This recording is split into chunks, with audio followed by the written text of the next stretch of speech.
Diciembre de 1941.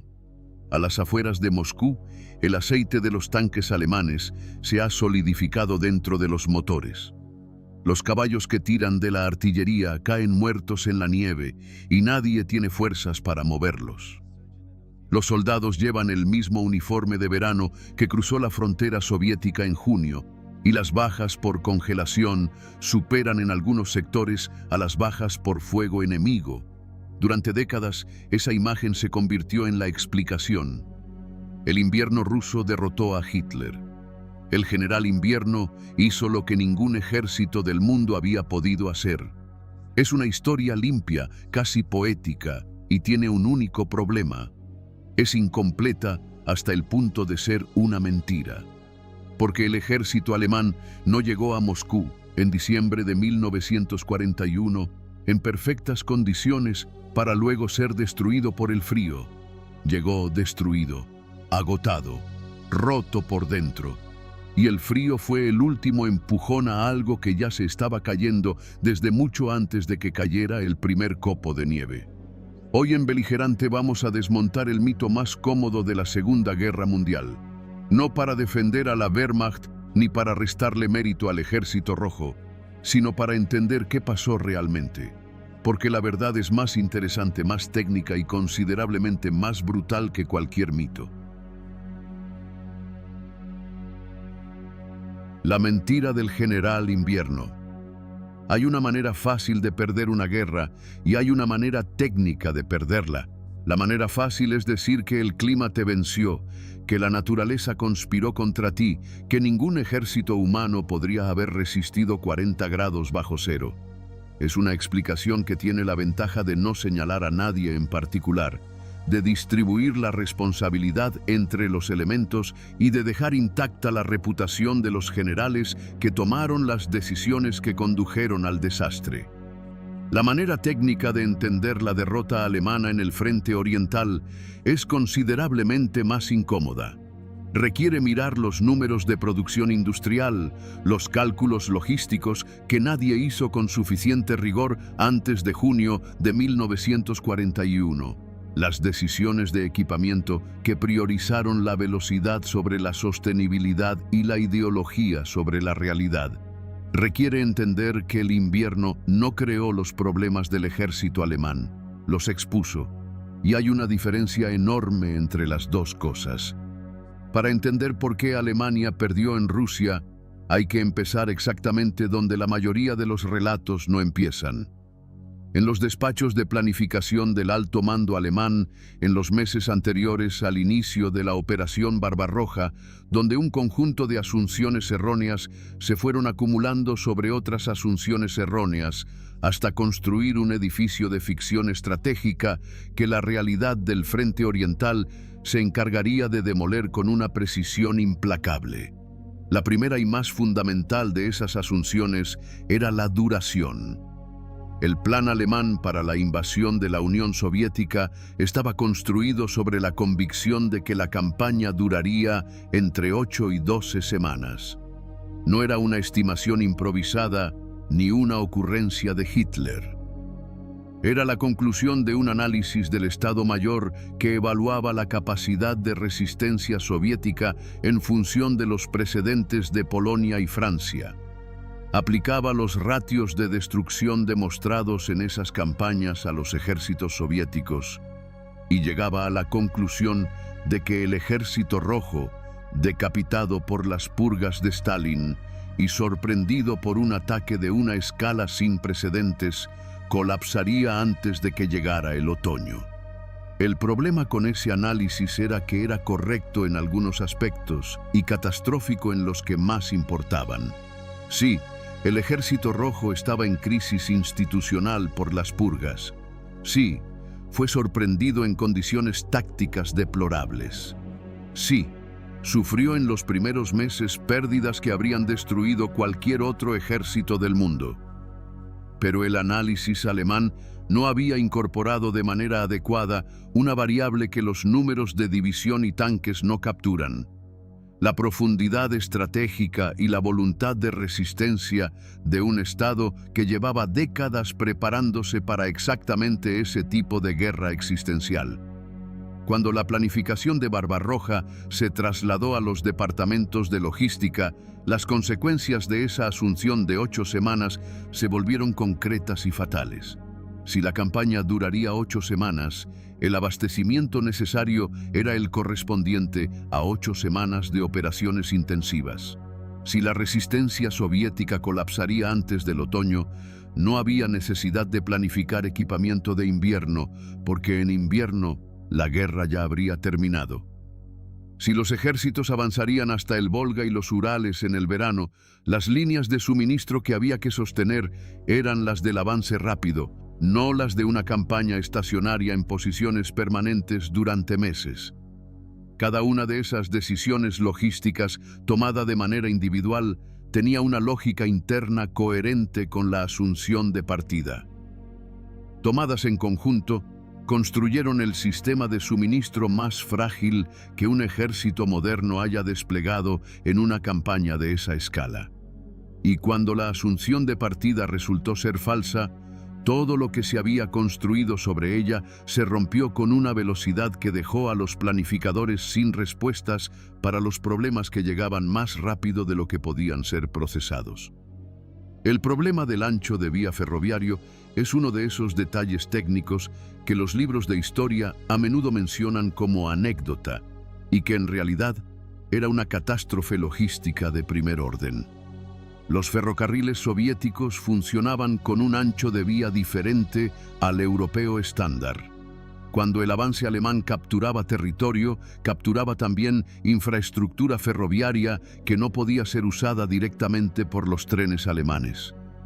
Había que reconvertir los raíles, un proceso que requería tiempo, ingenieros y material que estaban siendo consumidos simultáneamente en docenas de puntos a lo largo de un frente de 3.000 kilómetros. El resultado era que las líneas ferroviarias que debían alimentar el avance estaban siempre rezagadas respecto al frente, y la brecha entre la vanguardia que avanzaba y el suministro que debía seguirla se fue haciendo más grande con cada semana de campaña. Los camiones tomaban el relevo donde los ferrocarriles no llegaban.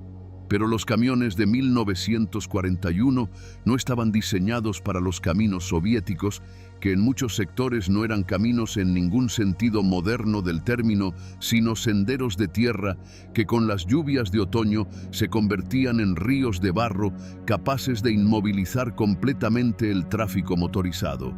El período que los soldados alemanes llamaron Schlammperiode, el tiempo del barro, llegó en octubre de 1941 y no fue una sorpresa meteorológica imprevisible. Era algo que ocurría todos los años en esa región.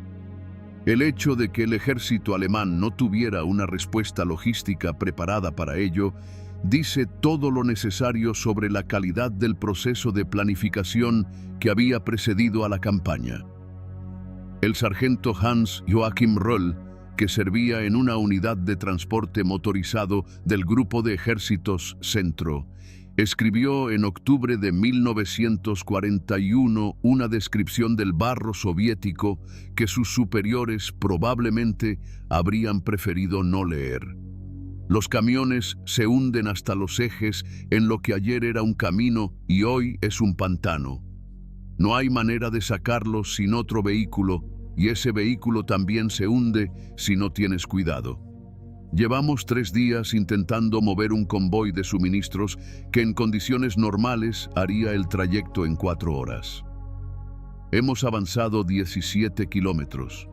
Los hombres del frente están esperando munición y comida que no llega, y nosotros estamos aquí, literalmente enterrados en la tierra rusa, sin poder hacer nada. Röll no sabía, mientras escribía eso, que lo que describía no era un problema temporal que se resolvería cuando mejorara el tiempo. Era el síntoma de un sistema logístico que había alcanzado sus límites absolutos. Y cuando el barro se convirtiera en hielo semanas después, la situación no mejoraría, solo cambiaría de naturaleza. Pero antes de llegar al invierno, hay que entender otro elemento que el mito del general invierno convenientemente omite: el estado del ejército alemán en el momento en que llegó el frío. El relato popular imagina una Wehrmacht en perfectas condiciones de combate que de repente es paralizada por las temperaturas. La realidad es la de un ejército que para noviembre de 1941 llevaba 5 meses de combate continuo. Había sufrido pérdidas que en algunas divisiones superaban el 40 o el 50% de la fuerza inicial. Operaba con equipamiento que necesitaba mantenimiento, que no había podido recibir, y avanzaba con el impulso de quien ha gastado casi todo lo que tenía. Las divisiones Panzer que habían cruzado la frontera soviética en junio de 1941 con sus dotaciones completas de tanques llegaron a las afueras de Moscú en noviembre con un porcentaje de vehículos operativos que en los casos más dramáticos no superaba el 30%. El resto había sido destruido por el enemigo, abandonado por averías irreparables en el campo o dejado atrás aguardando piezas de repuesto que no llegaban porque el sistema logístico no podía traerlas. Las divisiones de infantería, que marchaban a pie y cargaban su propio equipamiento, habían recorrido cientos de kilómetros en un verano y un otoño de combate con las botas que habían salido de Polonia. Muchas de esas botas no habían sido diseñadas para la marcha prolongada y mucho menos para el invierno ruso.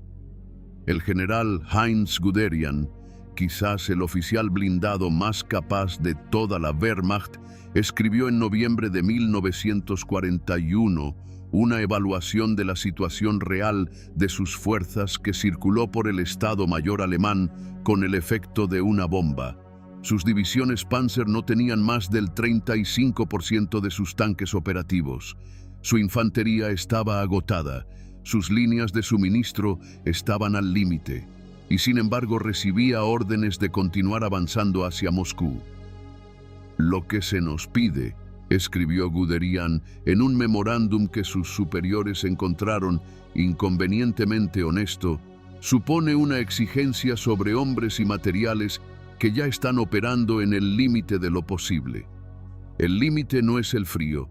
El límite es que hemos alcanzado el punto donde lo que gastamos es más de lo que podemos reponer». Guderian tenía razón, y el frío que llegó en diciembre de 1941 no creó ese problema. Lo volvió imposible de ignorar, porque aquí es donde el mito del general invierno comete su mayor distorsión. El frío llegó y empeoró dramáticamente una situación que ya era crítica. Las temperaturas de -20, -30 grados bajo cero congelaron el aceite de los motores, sí. Mataron a los caballos, sí. Produjeron bajas por congelación entre los hombres que no tenían ropa adecuada, sí.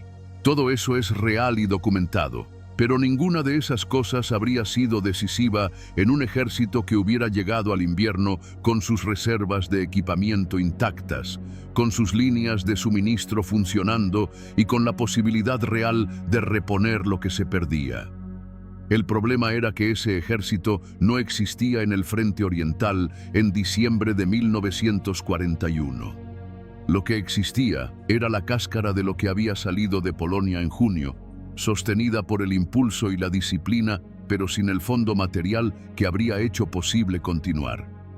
Y ahora hay que hablar del otro lado, porque el mito del general invierno no solo exagera el papel del frío en la derrota alemana, también minimiza algo que es la verdadera razón de la victoria soviética en el frente oriental, que el ejército rojo estaba mejor preparado para esa guerra de lo que casi ningún análisis occidental admite. La narrativa popular sobre el Ejército Rojo de 1941 es la de una fuerza caótica, mal equipada y peor liderada que sobrevivió gracias a la brutalidad de su propio régimen, a las vastas reservas humanas de la Unión Soviética y al frío que paralizó a sus adversarios. Esa narrativa tiene elementos verdaderos. Las purgas habían destruido el cuerpo de oficiales soviético de manera devastadora. El sistema político creaba incentivos perversos que desincentivaban la iniciativa y castigaban el fracaso con la muerte. Y las pérdidas de 1941 fueron de una magnitud que habría destruido cualquier otro ejército del planeta. Pero esa narrativa ignora algo fundamental: que la industria de defensa soviética había pasado una década entera preparándose para exactamente el tipo de guerra que comenzó en junio de 1941. No para la guerra que la doctrina europea de 1939 anticipaba. Para la guerra soviética, en el terreno soviético, en el clima soviético. El T-34 es el ejemplo más conocido, pero no el único. El tanque soviético de segunda generación tenía esteras más anchas que cualquier tanque alemán equivalente, lo que le permitía distribuir su peso sobre una superficie mayor y avanzar en el barro y la nieve donde los Panzer III y IV se quedaban atascados. Tenía un motor diésel que era menos inflamable que los motores de gasolina de los tanques alemanes y que, con el aceite adecuado, funcionaba en temperaturas donde los motores alemanes se negaban a arrancar. Su blindaje inclinado desviaba proyectiles que habrían penetrado un blindaje equivalente en vertical. Cada una de esas características no era accidental. Era el resultado de un proceso de diseño que había incorporado las lecciones del terreno y el clima soviético de manera sistemática. Los ingenieros que diseñaron el T-34 no lo hicieron pensando en una guerra en Francia. Lo hicieron pensando en una guerra en Rusia, y lo mismo se aplica al resto del equipamiento soviético que marcó la diferencia en el invierno de 1941 a 1942. Los lubricantes soviéticos estaban formulados para funcionar a temperaturas extremas, un detalle técnico que parece menor hasta que entiendes que la diferencia entre un tanque que arranca a -31 que no lo hace no es una cuestión de resistencia física, sino de química industrial. Los uniformes de invierno del Ejército Rojo, con sus capas de lana y sus botas feltradas, no eran improvisaciones de última hora. Eran equipamiento estándar diseñado para el invierno ruso porque el ejército soviético había estado combatiendo en ese clima durante décadas en operaciones en Siberia y en la Guerra de Finlandia de 1939 a 1940. La Guerra de Finlandia, que el mundo occidental vio como una demostración de la incompetencia soviética porque costó enormes bajas para derrotar a un país pequeño, fue en realidad algo más complejo. Fue un proceso de aprendizaje doloroso pero real que el Estado Mayor soviético usó para identificar exactamente qué funcionaba y qué no en el combate de invierno. Las lecciones se incorporaron. Los oficiales que habían demostrado competencia en ese entorno se ascendieron. Y cuando llegó 1941, el Ejército Rojo tenía experiencia de combate en invierno que la Wehrmacht, que venía de campañas en Europa Occidental y el norte de África, simplemente no tenía.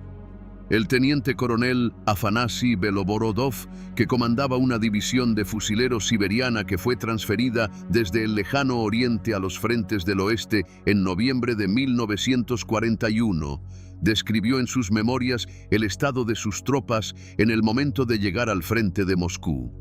Mis hombres habían entrenado en Siberia durante años, sabían cómo moverse en la nieve sin dejar rastro visible, sabían cómo mantener las armas funcionando a 40 bajo cero, sabían dormir en el campo sin perder la capacidad de combatir al día siguiente. Cuando vimos a los soldados alemanes frente a nosotros, en sus uniformes de verano, con los pies envueltos en trapos dentro de las botas, entendimos que no estábamos combatiendo a un enemigo preparado para lo que tenía enfrente. Beloborodov no describía superioridad racial ni fortaleza mística. Describía preparación específica para un entorno específico. El mismo principio que hace que un montañero con el equipo adecuado supere a un atleta sin él en condiciones de alta montaña. El Ejército Rojo, en el invierno de 1941 a 1942, tenía el equipo adecuado para el entorno. La Wehrmacht no. Eso no fue un accidente del destino. Fue el resultado de décadas de preparación de un lado y de una asunción fatalmente incorrecta del otro. Y ahora la dimensión humana de todo esto, porque los números y los análisis estratégicos tienen sentido completo solo cuando se entiende lo que significaban en la experiencia de los hombres que los vivían.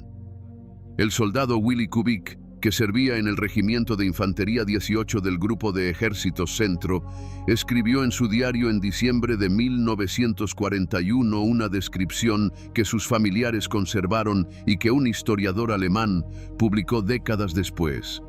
El termómetro marca 38 bajo cero esta mañana. Anoche murió Schreiber de congelación mientras estaba de guardia. No fue negligencia. Fue que no hay manera de hacer guardia 2 horas con este frío con lo que tenemos puesto. Los mandos piden que aguantemos. Aguantamos. Pero cada día que pasa hay menos de nosotros para aguantar. Y los que seguimos tenemos los pies en un estado que prefiero no describir. Escribo esto con guantes porque sin guantes los dedos no doblan para sostener el lápiz. No sé cómo se supone que debo disparar un fusil si llega el momento. Kubik sobrevivió al invierno de 1941. Muchos de sus compañeros no. Pero lo que su diario captura no es solo sufrimiento físico. Es la imagen de un soldado que está combatiendo en un entorno para el que no fue preparado, con equipamiento que no fue diseñado para esas condiciones, en una situación que se produjo porque alguien, mucho más arriba en la cadena de mando, decidió que la guerra terminaría antes de que llegara el frío. Ese alguien no fue el invierno. Fue el sistema de planificación que produjo esa asunción y el sistema de mando que castigaba a quien la cuestionaba. A 800 kilómetros al este, en las semanas de preparación de la contraofensiva soviética de diciembre de 1941, el general Georgi Zhukov coordinaba desde el cuartel general del Frente del Oeste la concentración de fuerzas que lanzaría el primer gran contraataque soviético de la guerra. En sus memorias, Zhukov describió el estado de ánimo de su equipo en esas semanas. Sabíamos que el enemigo estaba agotado. Lo sabíamos por el reconocimiento aéreo, por los prisioneros capturados, por los informes de los partisanos. Sus divisiones Panzer tenían una fracción de sus tanques operativos. Su infantería llevaba meses combatiendo sin reemplazos adecuados. El frío les hacía daño porque no estaban equipados para él. Pero el frío no era nuestra arma principal. Nuestra arma principal era que ellos estaban gastados y nosotros teníamos reservas frescas que ellos no sabían que existían. Las reservas frescas que Zhukov mencionaba eran principalmente las divisiones siberianas que la inteligencia soviética había determinado que podían ser transferidas desde el lejano oriente, porque la información sobre los planes japoneses indicaba que Japón no atacaría a la Unión Soviética desde Manchuria en el futuro inmediato. Esas divisiones llegaron al frente de Moscú en noviembre y diciembre de 1941 con equipo de invierno completo, hombres descansados y la capacidad de operar en las condiciones que paralizaban al adversario. Cuando esas unidades atacaron el 5 de diciembre de 1941, lo hicieron contra un ejército que llevaba 5 meses combatiendo sin parar, que había perdido entre el 30 y el 50% de sus fuerzas efectivas, que operaba con sistemas de suministro al límite de la ruptura y que, adicionalmente, no tenía ropa adecuada para el invierno. El frío fue uno de los factores. No fue el único, no fue el principal. La pregunta que la historia debería hacer y que el mito del general invierno evita hacer es por qué el ejército más poderoso de Europa llegó a diciembre de 1941 en esas condiciones. Y la respuesta no está en los mapas meteorológicos.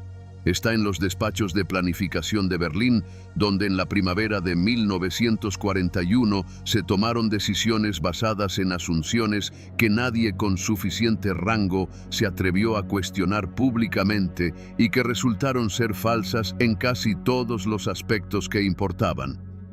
La asunción de que la guerra duraría 8 semanas determinó el nivel de suministros llevados. La asunción de que el Ejército Rojo colapsaría rápidamente determinó la ausencia de planes para una campaña prolongada.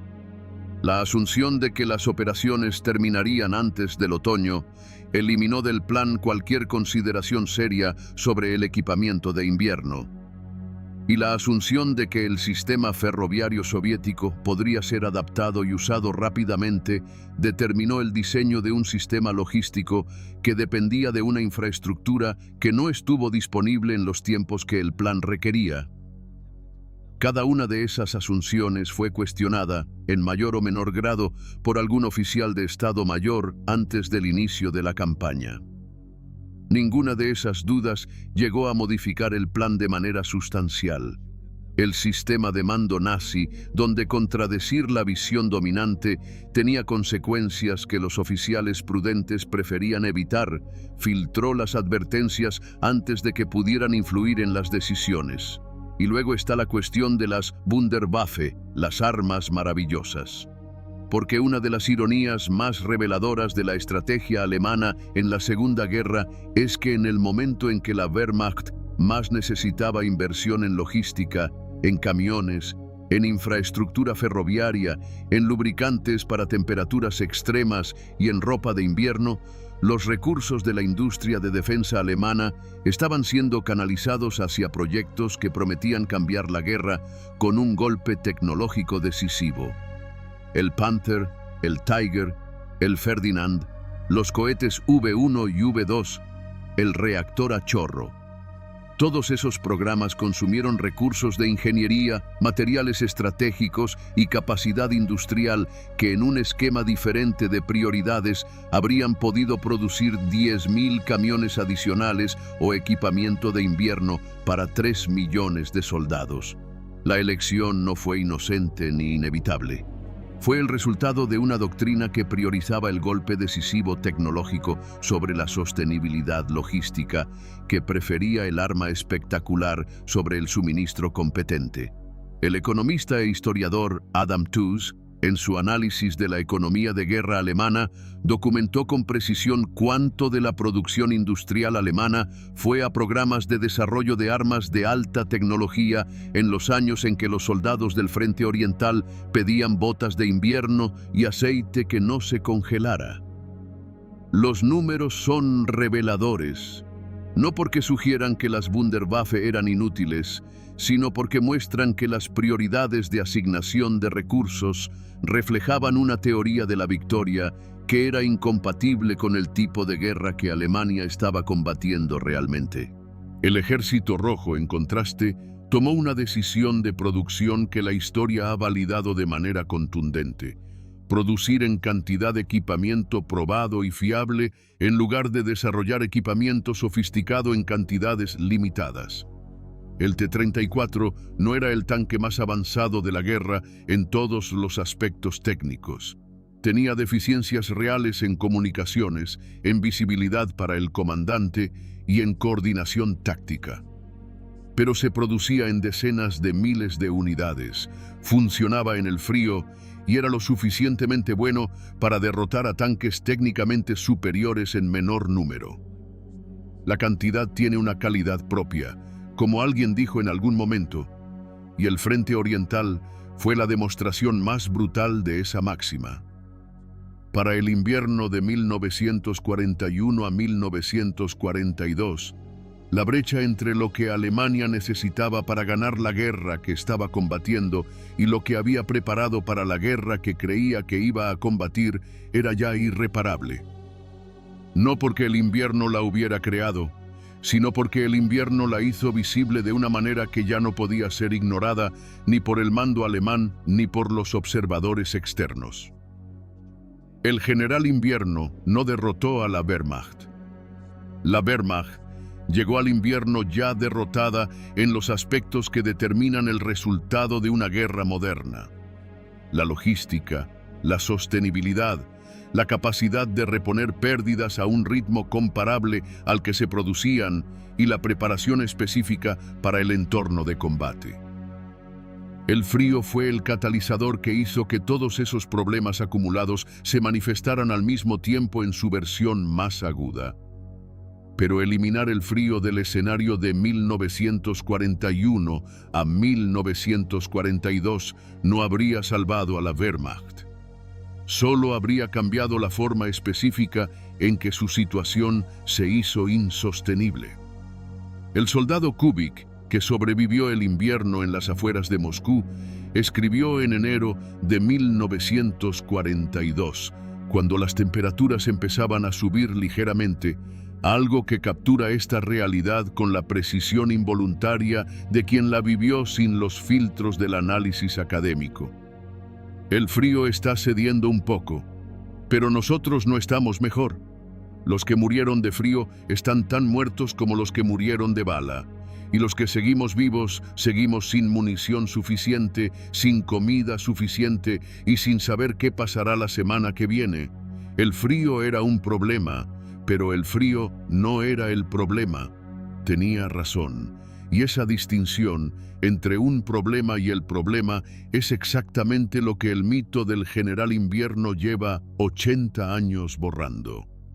La pregunta que les dejamos para el debate en los comentarios es esta: si Hitler hubiera invertido los recursos destinados a las Wunderwaffe en logística, en camiones, en infraestructura ferroviaria y en equipamiento específico para el frente oriental, ¿el invierno ruso habría sido un obstáculo real o simplemente un detalle más en una guerra que Alemania estaba en condiciones de ganar? Cuéntenos abajo, estamos leyendo todos los comentarios.